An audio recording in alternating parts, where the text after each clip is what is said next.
It's the government of Ghana under John Dramani Mahama introducing the George Orwell period of Big Brother. That's a claim that is being made by the minority, that they are going to be monitoring your every conversation on your phone, akin to what used to happen in the 1984 novel, where there are cameras wherever you are following everything you say. That's the accusation. The government hasn't acted or spoken on it necessarily because this bill, we are told, has not even been brought before Parliament, but it's been a subject of conversation. So on Face to Face today, I'm going to speak to the man behind this main claim, and we'll also do some assessment of the Mahama administration through the eye of someone who has been in government for 8 years. I am Umaru Sanda Amadu. This is Face to Face, and you're welcome.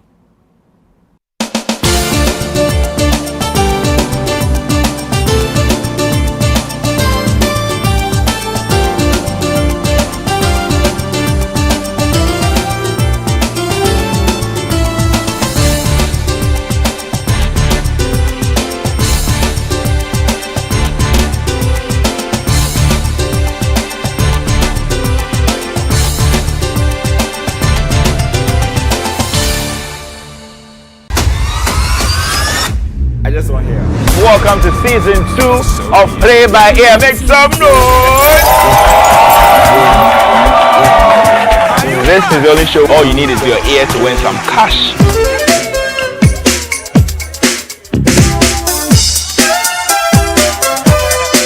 When I say Play by Ear, what you say?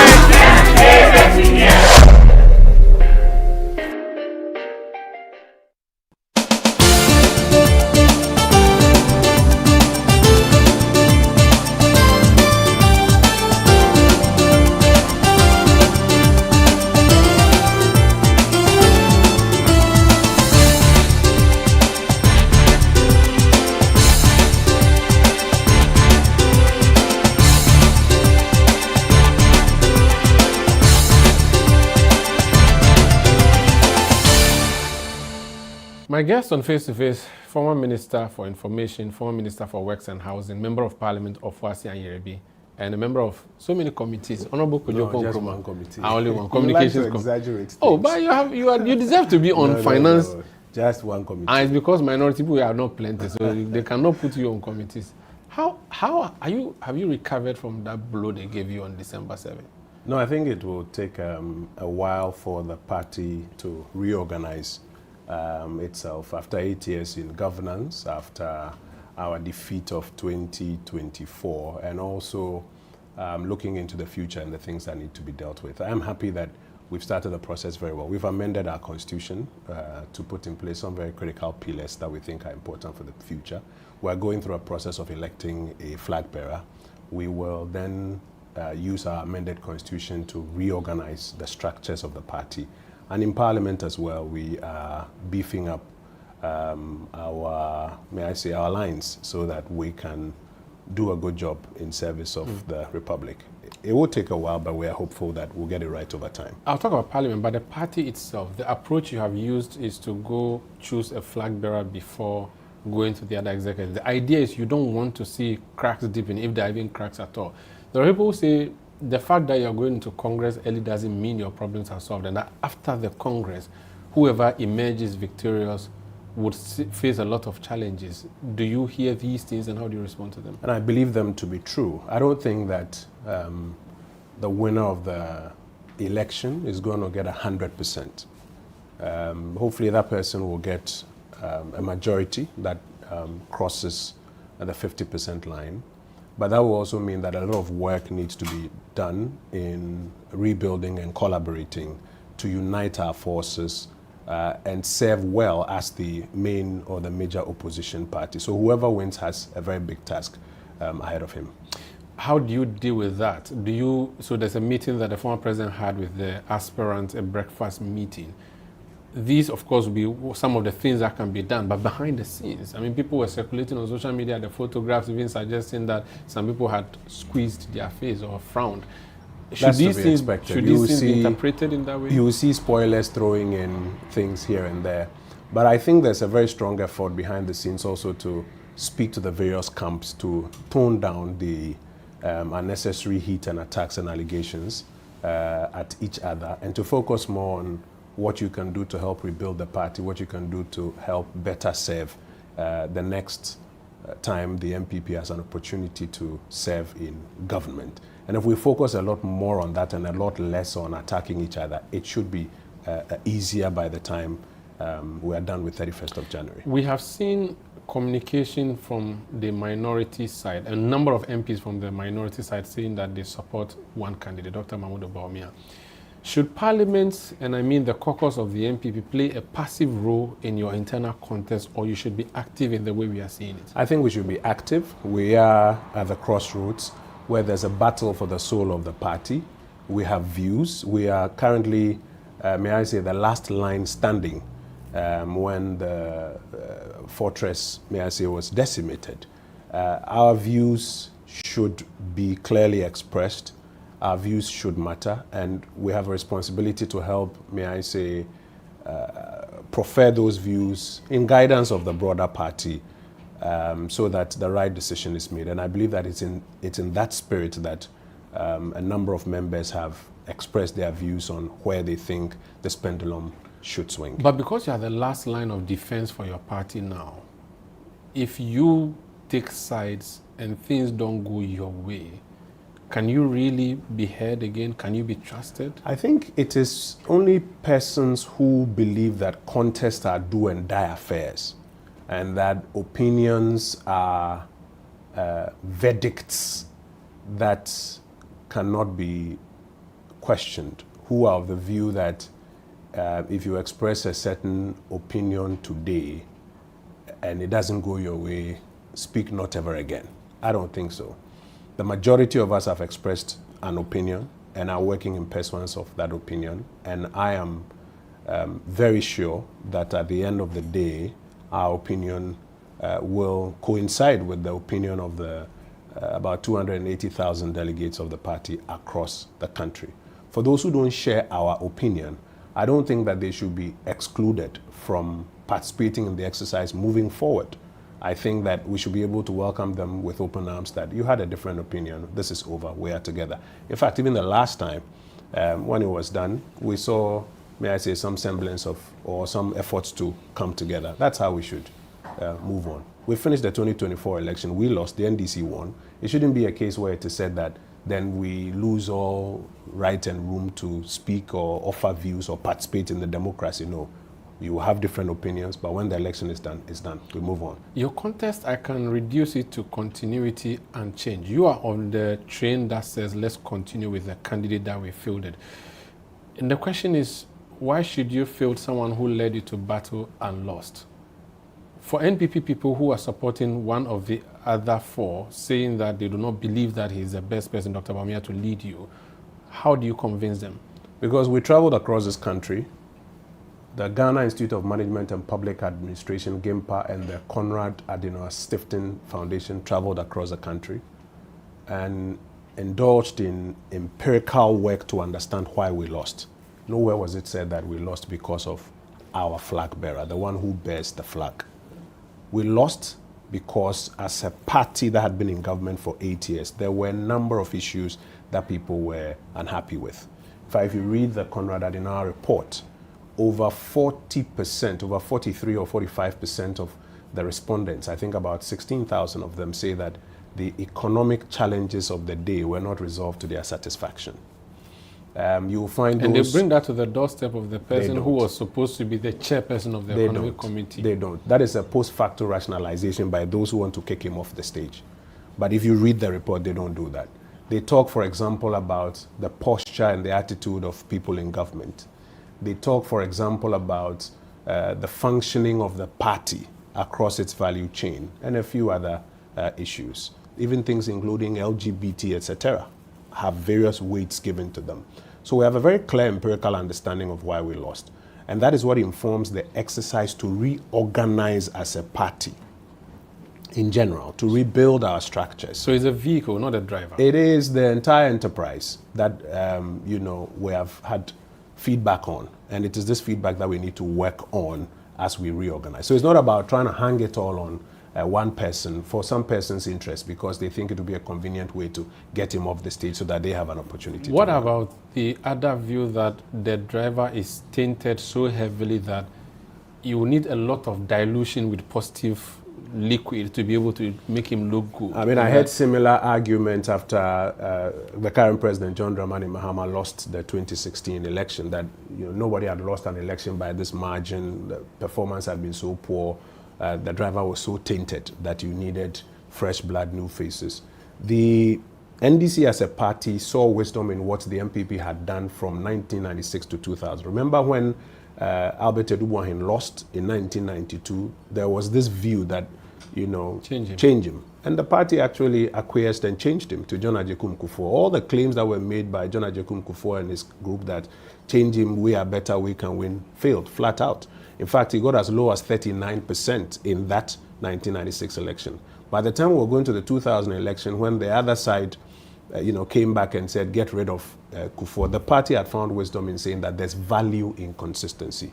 Kept the same man who had lost, by 39, and he won that election. And today is one of the most successful presidents of the Fourth Republic, with several social intervention programs that today lots of people are benefiting from. The NDC saw value in it, did the same with Mills. They did the same with Mahama. We kept that value. We did the same with Adodankwa Akufo-Addo. And so we are clear in our minds that some of these arguments you hear, and if you are not a good student of history, you may be persuaded by them. But history teaches us that there's value in consistency, and that when we go on with this rebuilding of our party and correcting the structures that really gave us challenges and the processes that gave us challenges, and keep our candidate who's been already very well marketed, has a lot of brilliant ideas, many of which are even bearing fruit today, we will be in a very good position to contest the 2028 election. And by the grace of God, if we have an opportunity, deliver well, and even in the areas where we fell short the last time, do better. There's a school of thought that, listen, you were nearly annihilated as a party. You are unpopular among Ghanaians. Go back and fix your house matter. As a party, you shouldn't even be heard, not a whimper from you about national issues. Allow this government to govern, and that if you knew better, the past 8 years wouldn't have gone the way it went, and at the polls, you wouldn't have received the referendum in the manner you did. What is your view on you being silent both at the minority party and minority parliament?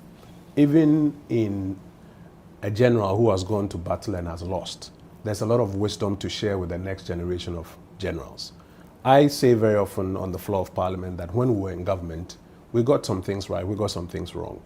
We have a responsibility to share with the current administration what we got right. We have a responsibility to share with the current administration what we got wrong, so that they may not have to repeat those same mistakes. It's an unfortunate view that some may say because you've lost an election, you've lost legitimacy to participate in the democratic exercise. The NDC, when they lost the election in 2016, were not silenced. They spoke, they shared their views, they advocated alternative propositions. By 2024, the people of Ghana thought that they should be given an opportunity. We have a responsibility to speak, to share alternative propositions, to share where we've succeeded, to share lessons.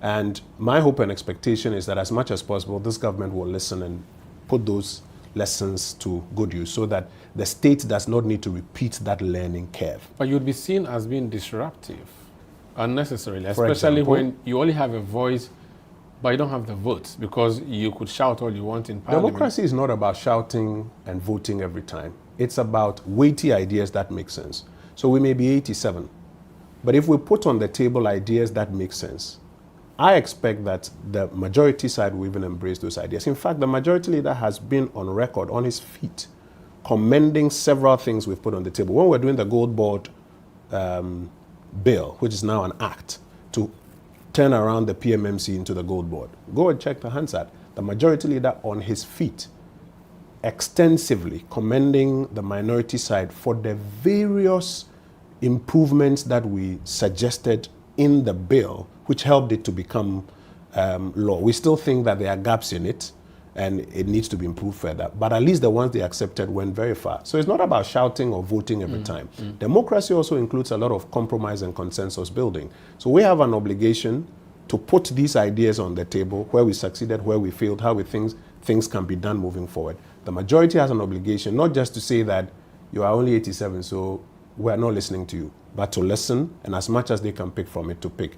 You, the media, civil society, the general public, also have an obligation to listen, not just say, you guys are a minority, so keep quiet. No, to listen and pick out of it, out of each side, what is best for our democracy, so that we build a more perfect nation moving forward. The majority leader described you as minuscule. In fact, I jokingly say that they can use you to do the 24-hour economy, because for every NPP MP, there are 3 other NDC This MPs. is why they were initially of the view that contribution time should be prorated, that when one of us speaks, 3 of them should be allowed which to is actually speak. what I was And we also tell them that it's because of the weight of our arguments. It takes 3 of them to respond to us.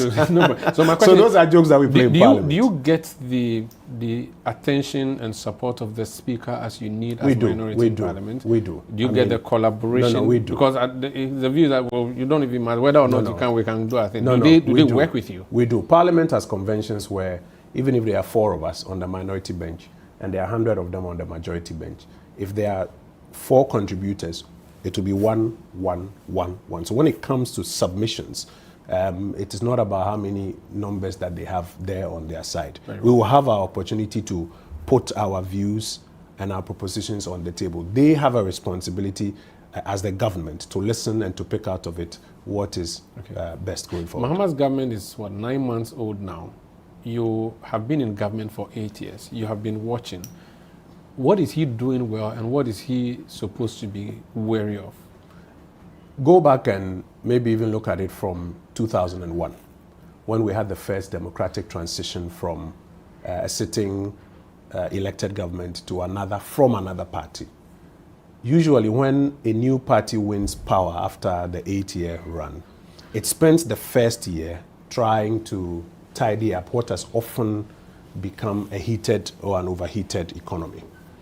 If you look at the 2001 performance of John Agyekum Kufuor's government, particularly on the economy, if you look at the 2009 performance of the Mills government, particularly on the economy, if you look at the 2017 performance of the Akufo-Addo government, again, particularly on the economy, you would realize that what the Mahama administration is doing today in its first term is on all fours with what the new government does when you come to power. Jerry Rawlings left inflation somewhere around 40-something%, interest rates very high up, currency was depreciating, high cost of living. So what Yao Safo had to do to consolidate, to try and ensure that the depreciation was arrested, to slow down the heat in the economy, try and bring some more stability, and then in the tail part of the first year, moving into the second year onwards, begin to now build more growth programs and social interventions. Same thing with Kwabena Dufour when he became finance minister under JEA Mills. The first term of President Mahama was not the same because he was taking over from his former boss, though he was complaining about difficulties that he had inherited. He was even taking over from his boss. So I won't add that to this equation. But again, you see the first term of President Akufo-Addo take away about 14 to 17 taxes, try and improve. There was excitement in Accra. Bosu Okai was everybody was happy. agog. Only That was when we said that we had even arrested the CD. The issue that you always reference as government was the Ukraine war, COVID. People think that you have overflogged that horse. So what people think is one thing, but what are the facts? I think that sometimes in this country we like this expression is, let's reduce it to the average man on the street. It's true, the average man on the street has a view. But we have a responsibility to share with the average man on the street what the facts are. Take the economic data in this country from 2017 to 2020. Inflation dropped down to even 7.1%. Currency stabilized. So many taxes removed. Growth was picking up. We inherited growth at about 3.5. We doubled it to about 7%. There was something that happened. Those two things that happened derailed the program on which we were on. We tried our best in the second term to get back on track. it didn't get back to where many people will be comfortable with.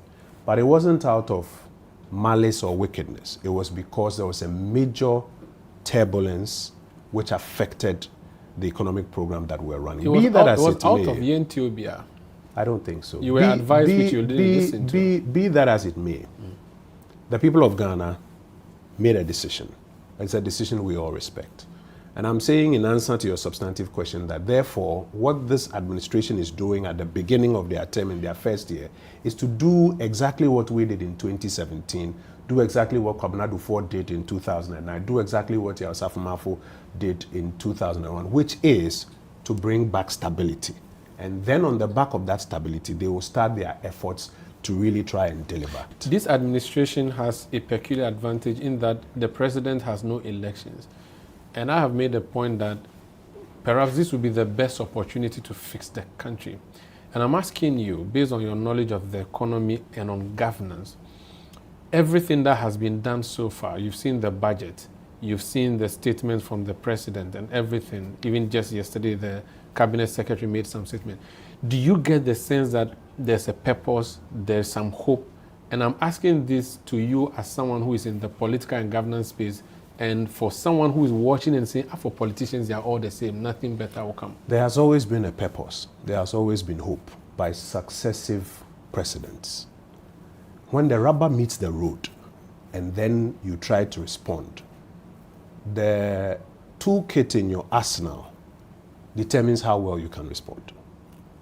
And if you are not able to respond to the satisfaction of the people, that is when sometimes some of the challenges come up. As I have said to you, it will be our hope that those challenges that come up and also the demands of the political economy going forward can be better managed. But for now, what I observe is that this is what a government does in its first year. Now, it's true the president will not be going for an election, but his party will be going for an election. There's always a conflict between parties and presidents, where parties are making demands of the president. We brought you to power, and we think that these things should be done in this particular way. And the president may say, I think this way may be better or that way. You would have seen it between Harry Sekou and John Ajekum Kufuor. You would have seen it, during the Fonka games in the NDC. We saw a bit of it in the Akufo-Addo era when you even find the General Secretary openly calling for cabinet reshuffles, etc. There's always a battle between the party and the government. How the two manage that battle is what will also translate into the kind of interventions that the government puts out. So I think it's early days here. 10 months, this is how everybody starts. Let's see how it goes. When we come back, I'll ask the minister about the performance of the CD, whether it is the magic wand of Ato Forsen or it is the magic wand of maybe Ken Oforiatta and Amin, because the MPP side would argue that they left a lot of positives that have now started bearing fruit. I asked him to practically explain that to me. And then we talk about this draft bill that is not even a draft bill in Parliament and yet is generating lots of headlines. Please stay with us. Welcome to the Africa Prosperity Dialogues, where business and political leaders meet to drive Africa's single market. Distinguished guests, this is our moment to make history. We must act not in isolation, but together as united Africa. Under the patronage of His Excellency John Mahama, President of the Republic of Ghana, and in partnership with the Africa Continental Free Trade Area Secretariat, the Africa Prosperity Network presents the Africa Prosperity Dialogues 2026 under the theme Empowering SMEs, Women and Youth in Africa's Single Market. Innovate, collaborate, trade. Ghana is proud to be the home of this important dialogue series, and it will continue to enjoy my utmost support to make subsequent summits even greater. Register now at africaprosperitynetwork.com or call or WhatsApp at +233 536 098 325.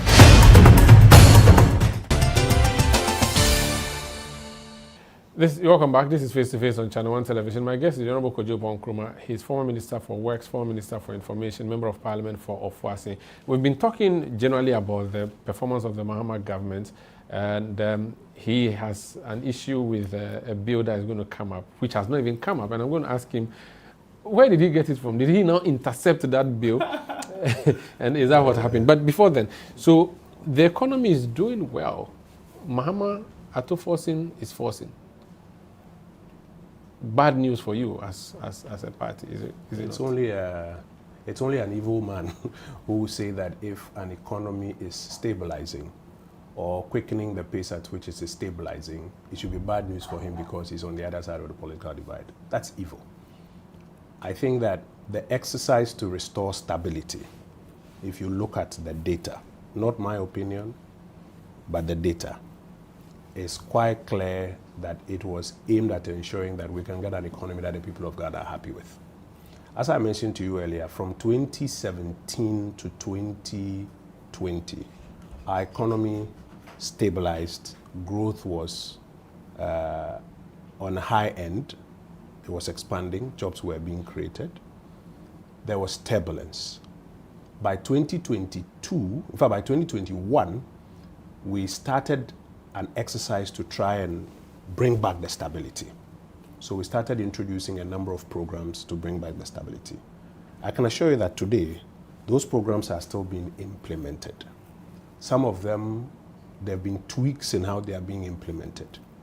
And the results are bearing fruit for a lot of people and these to are see. Technical And things so, by the BOG or policy issues by the ministry? I'll come to answer that one. But I'm saying, therefore, that to say that you are not in power today and it is bearing fruit and therefore you are pained by it or it's bad news for you, you'll be an evil person to that. We are not of that disposition.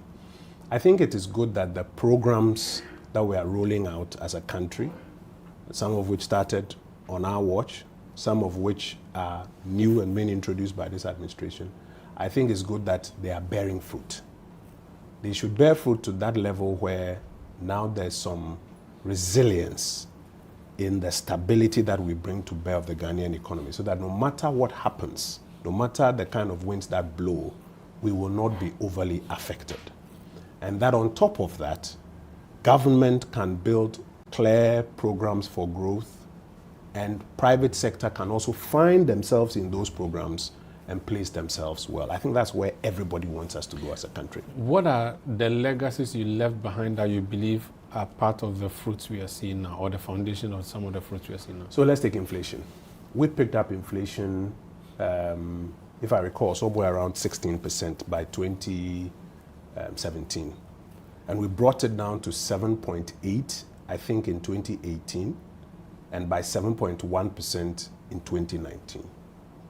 And our target was to keep inflation under 10%. So if you look at the target, it was always 8 plus or minus 2. And we had done well until 2020, when the global cost of living crisis hit.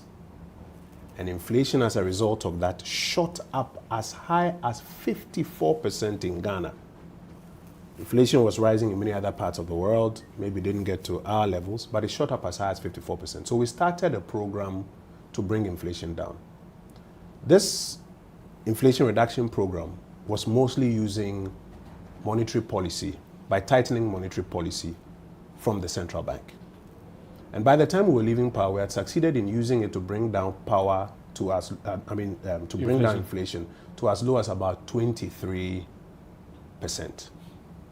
This government has continued with the tight monetary policy until, I think, the last one, when they eased it a bit.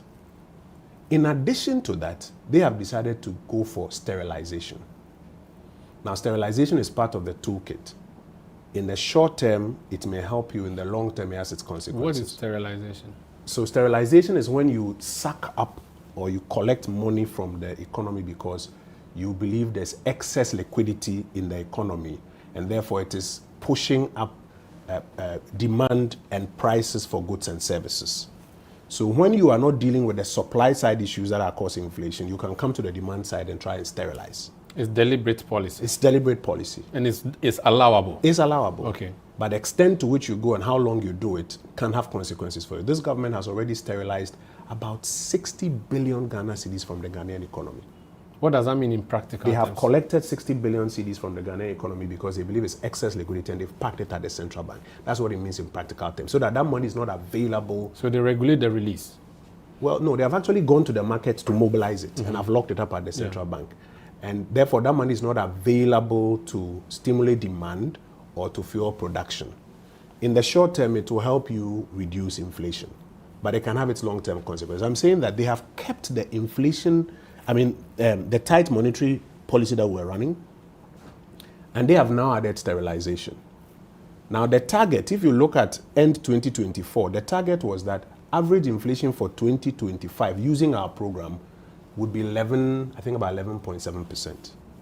They have kept the tight monetary policy, and then they have added sterilization to it. Despite that, inflation now is about 9.4, and the average, if you do the average for the year, is about 19%. So you will find that. But is a projection on track? The target was to do average 11. Yes. Is it on track from 9? Let's see what happens between now and the end of the year. Okay. But I'm saying to you, therefore, that the work that was started, you are seeing how it is being continued. And in some areas, they have added something. We may disagree on the extent of sterilization, but you see where our view is that this extent of sterilization is a bit too much. Because this kind of money, you can use other economic tools to allow other agencies in the economic space to mobilize that money to fund production so that people will get jobs and things out of that. But that's just one example on inflation. Take the exchange rate. Yes. So if you recall, in 2021, we argued that the normal functioning of the Ghanaian economy was not able to earn enough forex to defend the currency. And therefore, you recall the then Vice President, Dr. Mahmoud Bawumia, arguing about what we call the gold purchase program. And we rolled it out in 2021, aimed at helping us to earn more forex than the ordinary rhythm of the Ghanaian economy was earning. It was rolled out at a time when gold prices were not this high. This government, and it was operated between the PMMC and then the Bank of Ghana. When this government came to power, they've converted the PMMC to what they call the Gold Board. And the Bank of Ghana is still here. Now, gold prices are about $4,000 plus an ounce. Super windfall. And so this government is continuing with the program and is earning forex from it in consonance with the program we rolled out, and is now using the forex to do large chunks of intervention on the market for the currency to appreciate.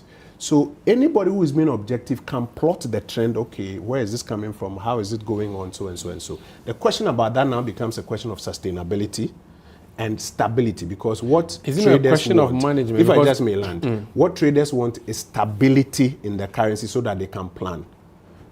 So there's a question of stability, there's a question of sustainability, and those are the things that we need to work towards. Thinking it's a question of management, so that if we still had the same old managers now in power, would we have been seeing what we are seeing now? Absolutely. You have forgotten that in the last, I think, half or the last quarter of 2024, when we had now started building a lot more reserves, we could afford to do intervention. That's when Governor Addison said that he could even bring the rate down to 10, I'm sure you recall, because we had now started through Bawumia's gold purchase program, a model by which we could earn forex. Let me give you a clue. You remember the Mahama 1 administration?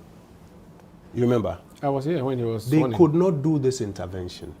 Why? Because that model had not been put in place.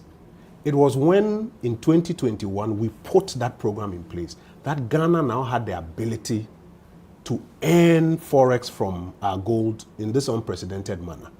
And when we started those interventions, you will recall the governor at the central bank saying at the time that with those interventions, we could go down to 10.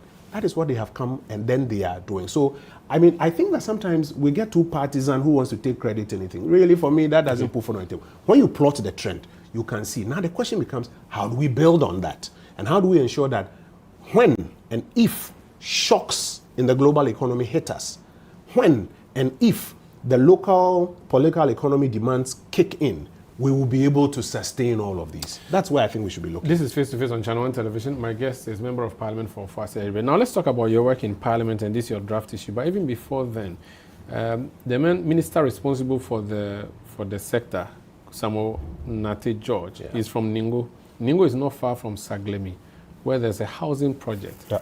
Which housing project for 8 years, your government was in office, you came to meet.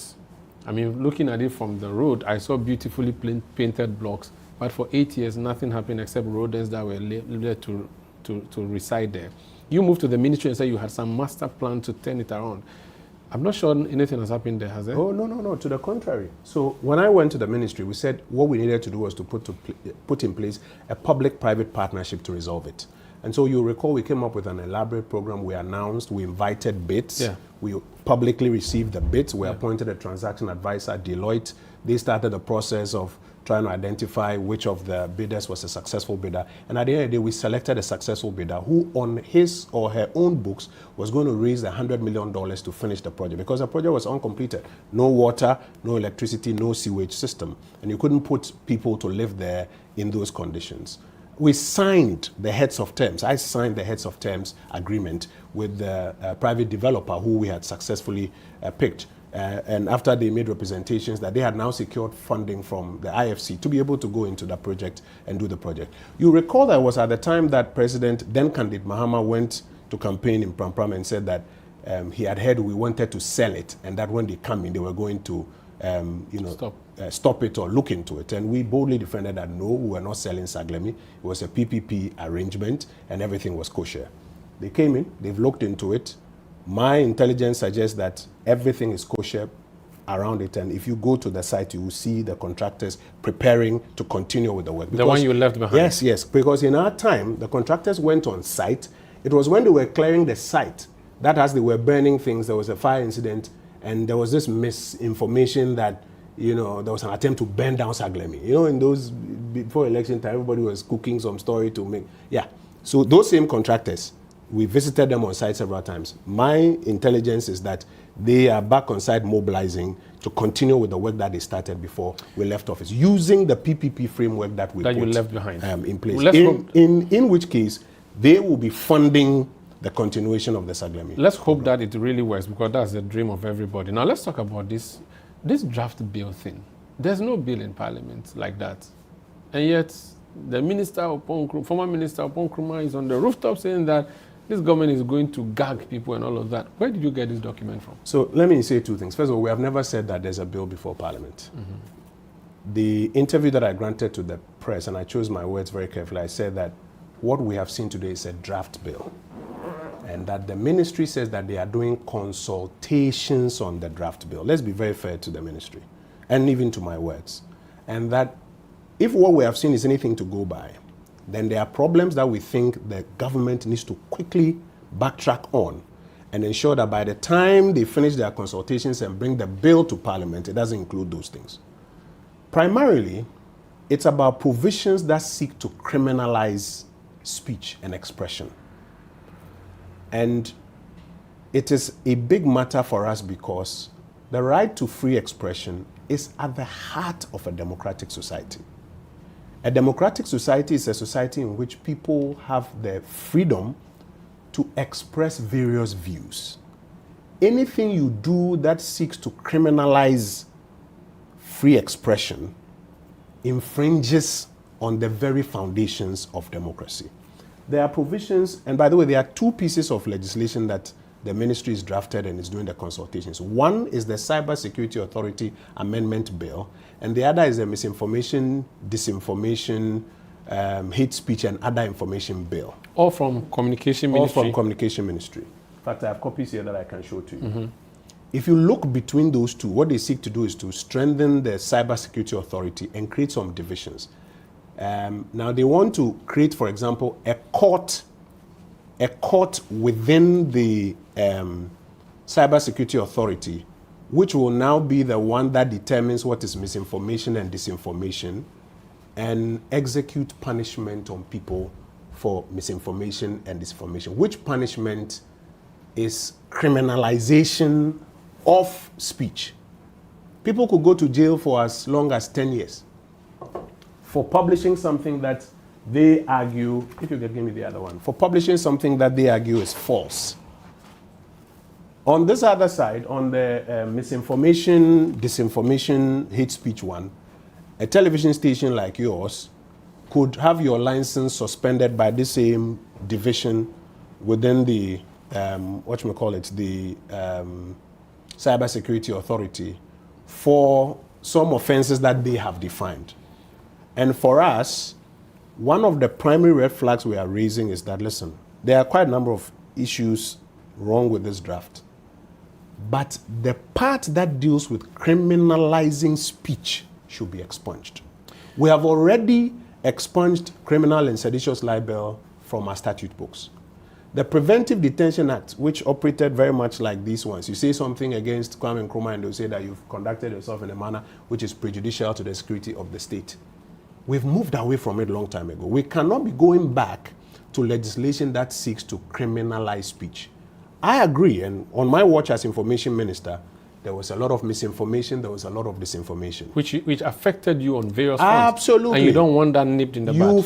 You take civil steps to address them. So there were a number of things that we tried to do. Let me give you a classic example. COVID comes, we work with Ghana Health Service, we find out that 1,500 people may have contracted it. We come and we announce that 1,500 people have come and have contracted COVID. At that time, you had NDC actors, you had media, you had civil society who would openly say that it is not true. The numbers are larger than what the government is telling us. Under this particular law, somebody could go to jail just for saying something like this, which now by these bodies that they are setting up will be interpreted as false news. But what I've seen from the draft suggests that if you publish false news about a person knowing that it is false, that is wrong. And I'm not sure those who said doubted the COVID figures, for instance. A person, no, so you see, first of all, it's false information. Okay. Now, a person who publishes this so-called false information, by the way, the false information is determined by them. A person who contravenes but that is false information not a matter of fact? Is it a matter of... Yes, but who determines it? If it's false, if you've said that I am shot with a round pot belly. If I say, for example, that there are 1,500 people who have contracted COVID, yes, and you now publish that, no, it is not correct, it's 1,800. You remember those days during the COVID time? But to be put to a test. This body is the one that will say that what you are saying is true or not true. I'm coming. Now, after that, what is worrying, and I'm not saying that there shouldn't be a body that is responsible for making a determination. What is worrying is that a person who commits this offense is liable on summary conviction to a term of imprisonment of not less than 1 year and not more than 10 years. So this is dangerous. So up to 10 years. This is dangerous. Or a fine of less than 100 penalty units and not more than 10,000 penalty units. I'm saying that we don't criminalize speech or expression. Even if you find out that it is false, like on our watch, you have an obligation to rather use civil means to show the public that your information is correct. So COVID, what did we do? We now put together a whole platform with Ghana Health Service where now day-to-day data was being updated. We went further to even create sponsorship for training programs for journalists. You remember we went to Kumasi for the Media Capacity Enhancement Program, which started at the time to assist journalists who were even misinforming. They were misinforming inadvertently, but you have to help them to know how to do the right thing. There was a lot of public awareness that was created. We set up a joint monitoring center between the NMC and the NCA to be able to deal with egregious media content. In fact, one of the fundamental questions is, why do you want to create a division at the Cybersecurity Authority when the National Media Commission that has been created by the Constitution is sitting there and can do a good number of these But National Media Commission functions. will tell you to go and retract and apologize. No, if what you have done borders on national security so matters. strengthen them, give them the resources, let them monitor more, and let them exact whatever civil sanctions are required. So if for you, there should be if you now choose to criminalize speech, that people should go to jail for up to 10 years because they've put something in a WhatsApp group that you consider false, we are rolling back the frontiers of free expression that we have created. And I think it's very dangerous, and those provisions need to be expunged from this Recently, draft. someone decided to send messages to people asking them to send them money, pretending to be me, that I was going to visit my father in the village and all of that. That is criminal. Yes. Is using WhatsApp to do that. Act so you're saying that such a 29 person should not be... Act 29 yes, has enough provisions to deal with defrauding by false pretenses. Act 30, which is the Criminal Offences Procedure Act, has enough provisions that allow the Ghana Police Service and the Cybercrime Unit at the Ghana Police Service to investigate working with Signals Bureau or so to investigate and bring such people to book. When you now go and create a division and a court under the Cybersecurity Authority and give them these powers and these monies to do this one, brother, it is a danger. I should draw your attention to the fact that there is an exercise, I am of the view that there's an exercise to suppress dissent in our democracy today. And you think that is what is being enhanced today? Today, it appears like it's being done to MPP members. So there are a lot of people who are like, oh, me, I don't care, it's just the MPP members. But I'm telling you that as laws like this are passed, don't be surprised if you, Umaru Sanda Amadu, tomorrow post something on social media and you become a victim. Do we not already have a law on publication of false news? In fact, I think someone was arrested with the intent to cause fear and panic. Fear and panic. Let me tell you two things. If we already have that, let me tell you two things. things. There is already a lot of talk that even that law is the last remnant of the laws that criminalize expression and speech, and it should be taken off our statute books, even after we've taken off criminal and seditious libel.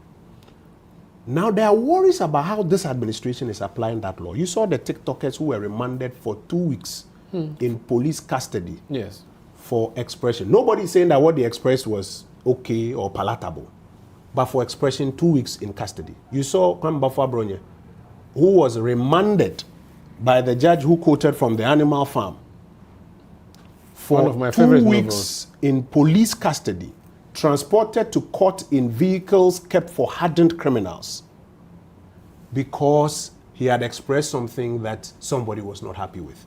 We are gradually getting into dangerous territory. Today, unfortunately, people feel like it's not me, it's just the MPP people who are being chased by this government, so they don't care. If you allow laws like this to be passed, I pray for you. But with freedom comes responsibilities. Absolutely. And with the advent of technology and all these new media, there should be no way of stopping. Let me let you answer this when I come back. Okay. This is Face to Face on Channel 1 Television. We'll talk more about this draft bill because I think there's a process in Parliament. So has it even been brought to Parliament? No. Do they have to do stakeholder consultations? Yes. When can he arrest this bill that he thinks is offensive to the Ghanaian people? Please stay with us.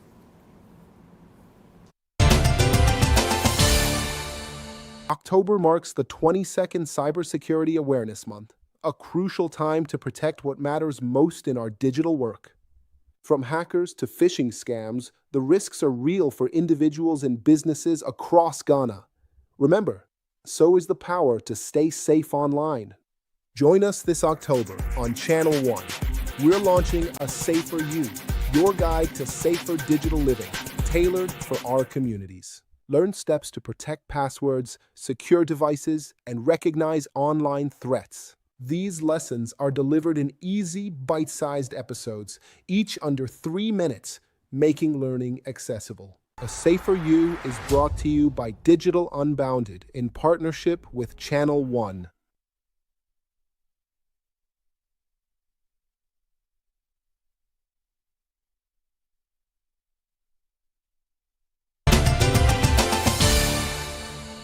You're welcome back. This is Face to Face on Channel 1 Television. I'm Umaru Sanda Amadu. My guest is former Minister for Information, former Minister for Works and Housing, plenty formers, former journalist, and Member of Parliament for Ofoase Ayirebi. I know you don't agree that you're a former journalist, but you are. I put it to you. I'm saying not comment. No comment.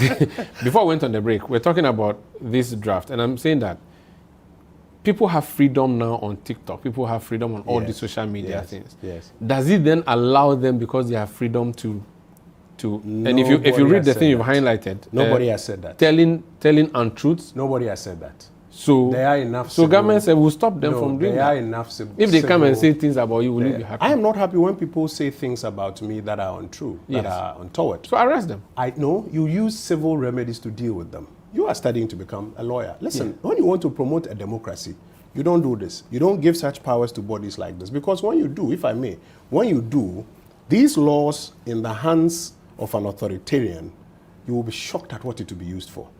You know, when people were passing the PDA, they will say that the law is the law. When people were passing the PDA, there were people making justifications like what you are doing. In the end, some of those people themselves were arrested under the Preventive Detention Act, and people died in custody for it. You don't pass such laws in the first place. I am saying that when people do these untoward things on social media. There are enough civil remedies to deal with them. Quite recently, there was one gentleman who went on social media to accuse me of being involved in Galamsey, that myself and my wife were involved in. I sued him. What if he's a man of straw? You wasted your time. Oh, I will exact my punishment. When I get the judgment from the court, I know how to ensure that I get my... the man has nothing. No, I know how to... And that is why the radio station on which he said it, which also published it, was jointly and severally liable in that suit. In the end, they had to come and settle. I'm saying that there are enough civil ways to deal with it. But to say that a man should be put in handcuffs and put in jail for 10 years because he said something that is considered false by the Cybersecurity Authority is dangerous territory. If you don't agree with me, that is fine. But the authorities... Tomorrow, it will be done to you. Today, the government wants to consult on it. As part of that consultation, we are preferring a view. I have written, I'll be sending my letter to the minister, that we have come across these ones. As a former information minister, respectfully, as my brother, I think that these things should be expunged from it. I'm also speaking to it publicly. I'm hoping that by the time the final bill is brought to Parliament, these bits will be expunged from but even if it's because it is dangerous for our democracy. I spoke to your colleague for the man who replaced Bagby in Parliament as Speaker, constituency, Nadoli Kaleo. He said Parliament will go through a clause by clause. Absolutely. So he thinks that this whole noise, he said noise, what you are saying now is amounts to much ado about nothing, knowing that by the time this bill comes before Parliament and by the time it goes through consideration, all of that, it would have been cleaned and it would be a decent piece of legislation that would because come of the work we are doing. It takes people like us to go through it, to find it. This is page 25 of the Cybersecurity Bill, to find it, to highlight it, to draw their attention to it so that it's done. If we leave it to people like him, they'll just sit there and say, it will be cleaned up, it will be cleaned up, and before you realize, these things will pass. I have gone through this thing before. I have seen instances where bills are brought to the floor, and sometimes even the number of people in the chamber to peruse it properly is inadequate. And that is why we are taking pains to do this, so that we get the law-making process in this country right. The anti-disinformation and misinformation bill, that's also something that is at a draft stage. That is a second bill. Is that all right in the form that you have seen it? That because also now has you have some highlighted very interesting provisions.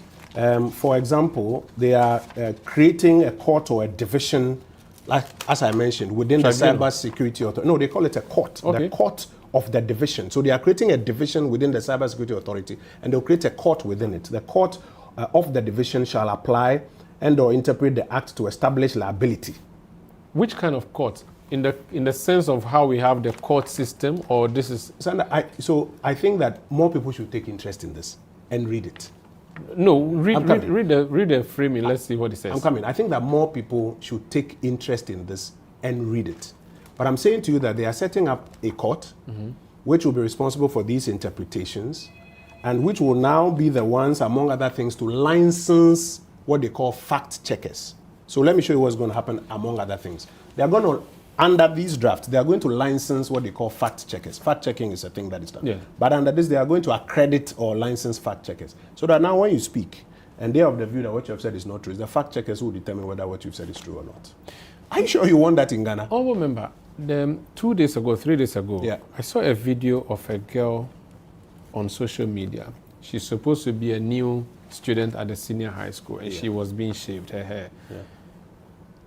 A few days later, I heard that this was an AI-generated video. Okay. Should we not have... So fact checkers like Dubawa, FactGan, and those people, they usually do these things for us. Yeah.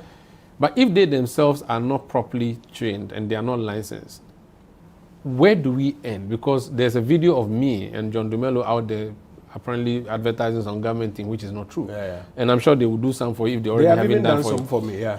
Should we not have some stringent measures? Because, listen, it's a new territory We have we are not entering. said we should not have.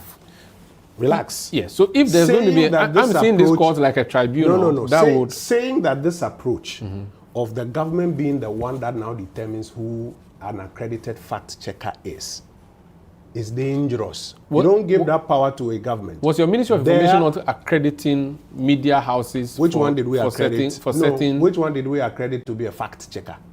Yeah, maybe fact-checking at the time was not a thing. Now it's a thing. This is a law. First of all, that is not even law. This is a law that seeks to accredit fact-checkers. So that now, when you say something, somebody else is now the accredited person who will say whether what you are saying is true or is not true. I'm saying that it is dangerous territory. When it comes to Chapter 12 of our Constitution, go and read the reports of the Constituent Assembly. There was an extensive debate in which the country concluded that we will prefer a system of free expression, even with ugly noises in it, to a culture of silence. I am of the view that it is important that we regulate the space.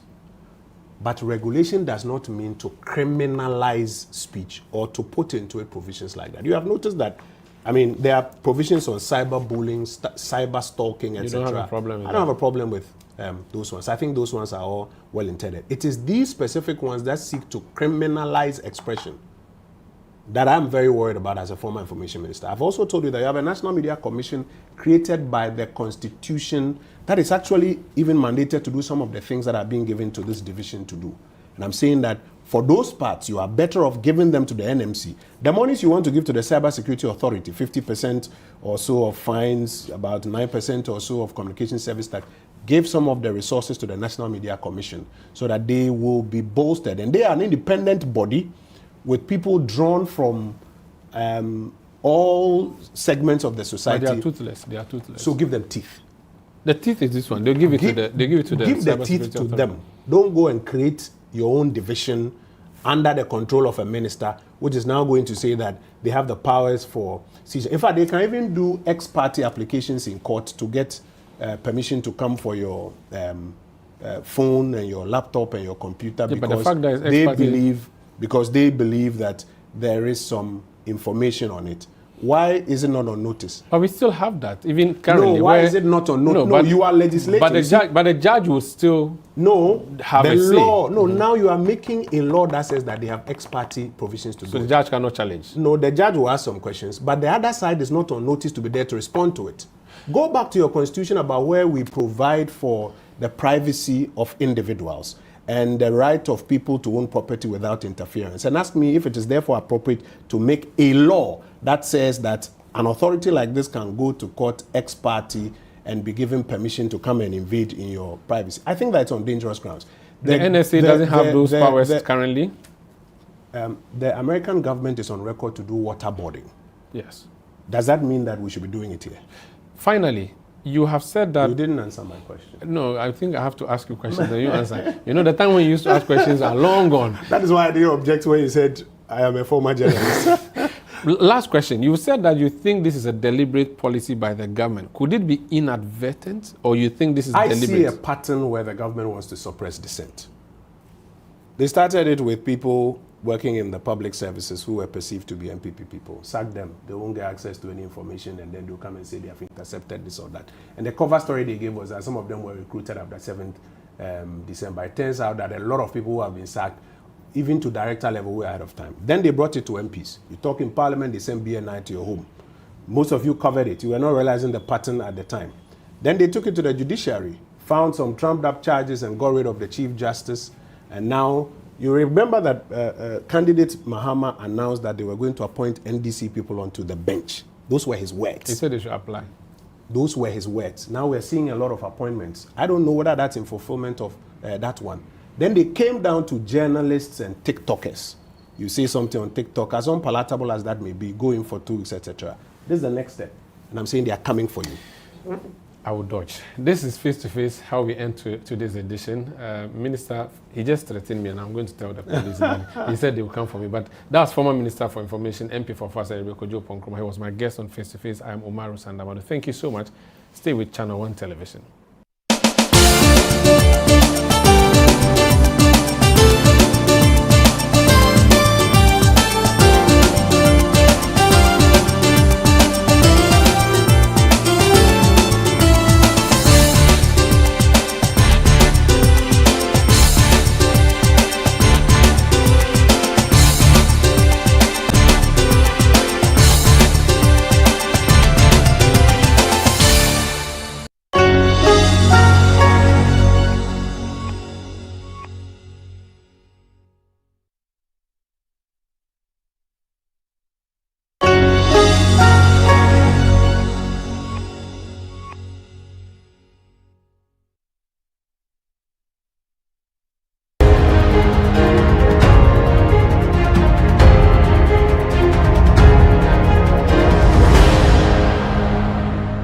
Hello and welcome to Lifeline Conversations, a place where we explore very important topics that contribute